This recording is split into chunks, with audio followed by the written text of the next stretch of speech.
Quelles sont les caractéristiques de cette exoplanète? Il s'agit d'une planète extrasolaire, c'est-à-dire une planète qui tourne autour d'une autre étoile que le Soleil. Et en fait, elle est spéciale parce qu'elle tourne autour de l'étoile la plus proche de nous, qui s'appelle Proxima du Centaure. C'est donc l'étoile la plus proche de nous, qui est à 4 années-lumière. On savait déjà que cette étoile était entourée de planètes. Et là, on en a découvert une nouvelle, qui est la plus petite jamais détectée, grâce à un instrument qu'on a développé qui s'appelle Espresso, et qui est l'instrument le plus précis au monde pour ce genre de mesures. Qu'est-ce qu'il faut comprendre? Qu'est-ce que ça montre d'avoir découvert cette exoplanète et le fait qu'elle soit la plus légère? Ça montre tout d'abord qu'il existe des planètes comme la Terre, et même plus petites que la Terre, un peu partout autour des étoiles qui nous entourent. Ce sont des planètes qu'on trouve très souvent dans l'univers, donc ce qu'on appelle des planètes telluriques, rocheuses, donc faites essentiellement de roches. Et on savait déjà que ce type de planète était fréquent, mais là on voit de plus en plus que c'est même très fréquent. Et là on a détecté une planète qui est plus petite que la Terre,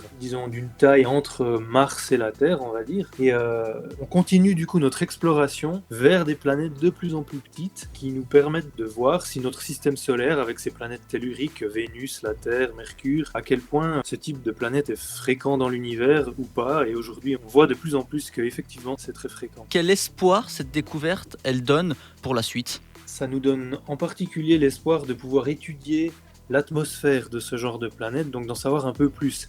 Actuellement, ce qu'il faut bien comprendre, c'est qu'on détecte uniquement la présence de la planète et des propriétés de base. Par exemple, juste sa masse, ou alors juste son rayon. Ça dépend des planètes, ça dépend comment elles sont découvertes.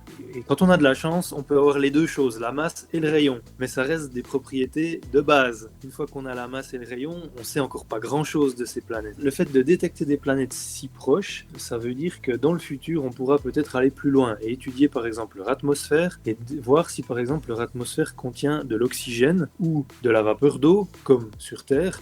Et donc on pourra voir si la planète ressemble un peu à la Terre ou pas. Et on va y aller étape par étape parce que c'est des mesures qui sont difficiles à faire. Il faut des mesures très précises pour accéder à ça. Mais grâce aux futurs télescopes, comme le télescope géant de 40 mètres qui est actuellement construit au Chili, on peut espérer étudier l'atmosphère et la surface de ces planètes dans les 10 prochaines années.